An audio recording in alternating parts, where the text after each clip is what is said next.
Hello everyone, back again with movie and tune recap. Today, I'm going to explain an American psychological horror film from 2009, titled 30 Days to Die. Spoilers ahead, so watch out and take care. The movie begins in Crystal Lake, where a police officer named Sheriff Bobby is on patrol. He stops at a house in a neighboring town and rings the doorbell, and Cheryl, a 19-year-old lady, answers the door. Bobby asks if her mom is around, but Cheryl says no and suggests he come back later, but Bobby refuses and reveals he is running for mayor. While Cheryl is distracted by the boots he's wearing, Bobby knocks her out with his baton. The scene cuts to Bobby dressed as a serial killer, with Cheryl tied up on a bench. He places a rubber ball in her mouth to prevent her from screaming and then uses an electric screwdriver to make a sign on her stomach. Meanwhile, the doorbell rings, and the serial killer escapes through the back door. It's Amelia Wellington, Cheryl's former therapist, who came to check on her. Inside, she discovers blood on the floor and Cheryl's mutilated face. Later, the incident is shown on the news, and the serial killer is known as the Infinity Killer in the community. For years, the Infinity Killer has been carrying out gruesome acts without being caught, causing panic among the townspeople. Sheriff Bobby, also known as the serial killer, is interviewed by the press. When asked about what the police force is doing to catch the perpetrator, he claims they are trying their best. We are then introduced to a family of 3, where we meet Madison, the only child, known for her spoiled and rude behavior. The family plans to put Madison into a treatment facility due to her behavior, as she was once arrested for a crime. Madison engages in a heated argument with her dad when she expresses her disdain for rock climbing and insults those who enjoy it. The following day, they embark on a journey to a deserted area to hand Madison over to the treatment facility workers without her knowledge. Upon arriving, she becomes aware of her parents' plan and tries to escape, but the car door is locked. Suddenly, the treatment facility workers, Chase and Lawrence, arrive, and despite Madison's pleas to be good and change her behavior, they decline and she is carried away by the workers. Madison is handcuffed and placed in the back seat of the van as they drive off. Along the way, they stop at a local restaurant called Dungeon Burger to eat. While Chase and Lawrence order cheeseburgers, Madison just requests a lime juice. As Chase and Lawrence are eating, Madison opens her juice cup and pours the juice at them before running off. She manages to hide momentarily and tries to persuade a man to let her inside his car, but the workers catch her. During the struggle, Madison bites Chase on his arm, prompting him to retaliate by punching her before Lawrence weakens her with an injection, and they continue on their journey. Upon arriving at the treatment facility, also in Crystal Lake, they are startled by one of their co-workers, Guy, a prankster, and Madison is then taken to meet the manager of the facility. There, she meets Dr. Amelia, who we saw at the beginning of the movie. Dr. Amelia notices the injury around Madison's eye and calls Chase to explain what happened. Instead of Madison telling the truth, she covers up and lies about how she got injured. Dr. Amelia tries to start a conversation with Madison, but Madison refuses to respond. Dr. Amelia reveals she started the Crystal Lake retreat as an alternative to regular treatment centers because she believes people will feel free to respond in an open environment than in a hospital. After explaining that the facility has 3 rules which Madison must obey, following all the rules, obeying Chase and Lawrence, and showing up on time for therapist selection, Dr. Amelia warns Madison that if she tries to escape or cause any trouble, she will be locked up in an anteroom and 6 months will be added to her stay in the facility, but Madison responds rudely to Dr. Amelia. After the conversation, she is led to a cabin by Chase, who gives her some clothes to change. She is then introduced to the other girls in the facility, Jade, Vanessa, Ellie, Antonia, Ashley, and Megan. After Chase leaves, Vanessa reveals to Madison that Jade is the leader of the group and insists she must obey her orders. Jade asks Madison to kiss her as a way to welcome new members, but when Madison tries, it turns out they just want to make fun of her and start calling her names, which annoys her and she leaves the room. Later, Madison shares a room with Antonia, and when she tries to start a conversation, Madison rudely replies, which made her angry. However, Antonia reveals she likes Madison's behavior. In the middle of the night, Madison is awakened by someone laughing. When she turns on the light, she sees Antonia making a deep cut in her skin with a disc, but it turns out to be a nightmare. While in the dining tent, Ashley tries to start a conversation with Madison but ends up vomiting on her. This angers Madison, and they engage in a fight, while the other girls cheer on Ashley.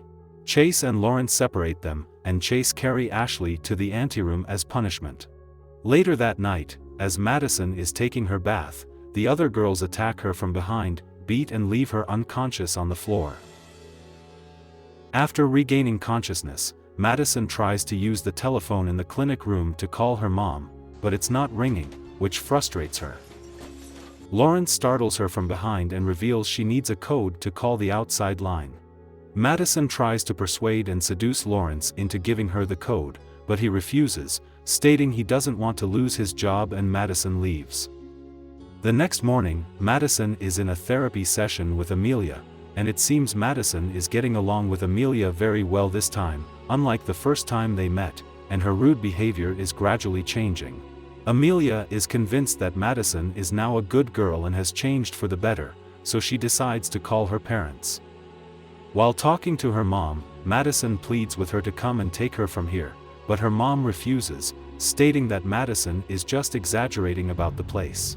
Suddenly, Madison starts shouting at her mom to come and take her out of there and reveals she was assaulted. However, Amelia takes the telephone and denies that nothing like that happened before ending the call.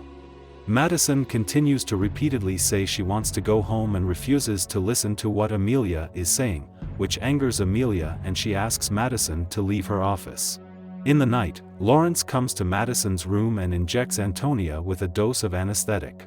He then reveals to Madison that he has agreed to her request and plans to give her the code. He says he's going to check on the other girls and insists Madison wait for him.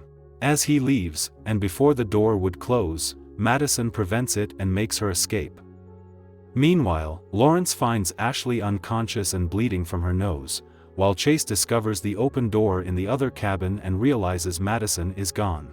Later, Amelia, now aware of the situation, instructs Chase to put the other girls in the anteroom to prevent them from escaping. Amelia then calls Sheriff Bobby to inform him about Madison's escape, and on her way, Madison encounters Sheriff Bobby, the serial killer. He asks her what she's doing here at this time, and Madison says she and her boyfriend were making out in the woods, and when he insists more, she says she had to run, and suddenly, Bobby shoots her. Back at the facility, Chase goes to the anteroom to fetch Jade, insisting Amelia is looking for her. However, they enter another cabin and begin to make out. In the clinic room, we see Ashley restrained, having taken hallucinogenic drugs, LSD, which have affected her mentally. After cleaning up Ashley, Lawrence heads outside where he encounters the sheriff. However, it turns out to be the serial killer, who knocks him out. He then proceeds to attack Guy and decapitates his head with a shovel. In the anteroom, the girls are attacked by the killer, who uses an axe to knock down the door and kills Vanessa by axing her face, and the other girls escape. As Chase receives blowjob from Jade, the killer locates and kills them by piercing a sharp object through Chase's back, which enters Jade's eyes. In the clinic room, Ellie attempts to free Ashley, but the killer finds them and Ellie hides. She witnesses the killer put a large pipe into Ashley's throat, which ultimately kill her, and he leaves the room. Meanwhile, Amelia, now aware of the serial killer's presence through a security camera, arms herself with a shotgun but remains inside. Antonia, who has just woken up, heads outside, unaware of what's happening, though she is still experiencing the effect of the anesthetic in her body. Ellie finds the weeping Megan hiding in one of the closets, and tries to calm her down, unaware that the killer has entered the room. On the count of 3, the girls manage to escape the killer and lock themselves in another room. The killer tries to force his way in, but the door won't open, and he leaves. Suddenly, the killer pulls Ashley out of the window and begins to strangle her. Meanwhile, Megan finds the sheriff's car and enters inside, but the killer finds her. Suddenly, Amelia steps outside with the shotgun, followed by Lawrence, who attempts to attack the killer with a hand fork but gets shot, and Amelia shoots Megan. She thanks the killer, expressing her joy and sense of freedom. It's revealed that Amelia and Sheriff Bobby, the serial killer, have been working together since the town started experiencing deaths by the Infinity Killer. Amelia created the treatment facility to lure girls into it so they could be killed.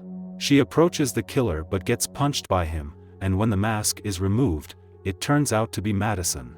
It's revealed that when Bobby shot Madison, he didn't reload his gun.